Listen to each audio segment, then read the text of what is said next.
ಮೈಸೂರು ನಗರದ ಆಲನಹಳ್ಳಿಯ ಕೆಂಪೇಗೌಡ ವೃತ್ತದಲ್ಲಿ ನಾಡಪ್ರಭು ಶ್ರೀ ಕೆಂಪೇಗೌಡರ 517ನೇ ಜಯಂತ್ಯೋತ್ಸವದ ಅಂಗವಾಗಿ ಭಕ್ತಿ ಪೂರ್ವಕ ಮಾಲಾರ್ಪಣೆ ಕಾರ್ಯಕ್ರಮವನ್ನು ಹಮ್ಮಿಕೊಳ್ಳಲಾಗಿತ್ತು. ಇನ್ನು ಬೆಂಗಳೂರು ನಿರ್ಮಾತೃ ನಾಡಪ್ರಭು ಕೆಂಪೇಗೌಡರ ನಾಡಿನ ಸೇವೆ ಹಾಗೂ ದೂರದೃಷ್ಟಿಯನ್ನ ಸ್ಮರಿಸಿ ಗಣ್ಯರು ಪುಷ್ಪ ನಮನವನ್ನ ಸಲ್ಲಿಸಿದ್ದಾರೆ. ಕಾರ್ಯಕ್ರಮದ ದಿವ್ಯ ಸಾನ್ನಿಧ್ಯವನ್ನ ಆದಿಚುಂಚನಗಿರಿ ಮಹಾಸಂಸ್ಥಾನ ಮಠದ ಮೈಸೂರು ಶಾಖಾ ಮಠದ ಪರಮಪೂಜ್ಯ ಶ್ರೀ ಶ್ರೀ ಸೋಮೇಶ್ವರನಾಥ ಸ್ವಾಮೀಜಿ ಅವರು ವಹಿಸಿಕೊಂಡಿದ್ರು. ಅವರ ಆಶೀರ್ವಚನವನ್ನ ನೀಡಿದ್ದಾರೆ.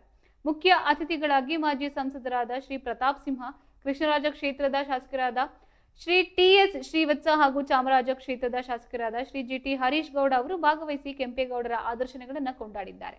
ಈ ಭವ್ಯ ಸಮಾರಂಭದಲ್ಲಿ ಪ್ರಮುಖ ಮುಖಂಡರಾದ ಶ್ರೀ ಕೆ.ವಿ. ಶ್ರೀಧರ್, ಯರಗನಹಳ್ಳಿ ಶ್ರೀ ಮಾದೇಗೌಡ, ಶ್ರೀ ನಾರಾಯಣಗೌಡ, ಶ್ರೀ ಗಂಗಾಧರ್ ಗೌಡ, ಶ್ರೀ ದಿನೇಶ್ ಗೌಡ, ಶ್ರೀ ಸುಬ್ಬಯ್ಯ, ಶ್ರೀ ಮಂಜೇಗೌಡ, ಶ್ರೀ ಹೇಮಂತ್ ಸೇರಿದಂತೆ ಒಕ್ಕಲಿಗ ಸಮುದಾಯದ ಮುಖಂಡರು ಹಾಗೂ ಅಪಾರ ಸಂಖ್ಯೆಯ ಸಾರ್ವಜನಿಕರು ಉಪಸ್ಥಿತರಿದ್ದರು.